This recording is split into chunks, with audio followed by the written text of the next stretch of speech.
तर आपण तुझा जिल्हा कोणता? वर्धा. वर्धा जिल्हा. गाव? गाव कानगाव. बरं ठीक आहे, सांग तुझं म्हणजे प्रोजेक्ट द बेस्ट फर्टिलायझर.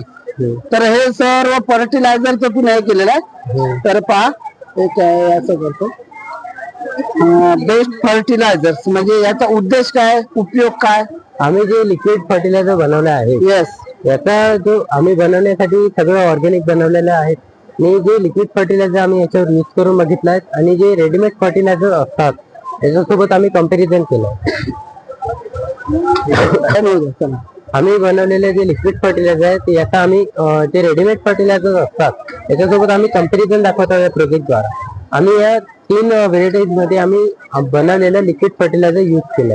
यांना बनवण्यासाठी जे सिंपल मेथड जे डोमेस्टिक वेस्ट असतात, जे की डिकम्पोज होतात, जसे की व्हेजिटेबल, फ्रूट पील, आम्ही त्यांना पाण्यामध्ये डिकम्पोज करून त्यांना पूर्णपणे डिकम्पोज झाल्यावर मिक्स करून फिल्टर केलं आणि असं फर्टिलायझर बनवलं. तर हो का, म्हणजे याचा उपयोग कधी करायचा? जेव्हा आता कोणी खत देतात, जसं की फर्टिलायझर कोणी पण देतात, तर ज्या वेळेस आपण फर्टिलायझर युरिया कसं देत असतो टाइम द्यायचा, तशाच टाइमला आपण बनवलं कशापासून? यांना बनवण्यासाठी आम्ही पाण्यामध्ये जे व्हेजिटेबल, फ्रूट पील्स आम्ही याला त्याच्यामध्ये टाकून ठेवलं. ताज्या भाजीपाला पाहिजे का म्हणजे अशा पद्धतीने कसं जसा तुमच्या घरून निघेल तसा. ठीक आहे, याचा म्हणजे खर्च नगण्य आहे.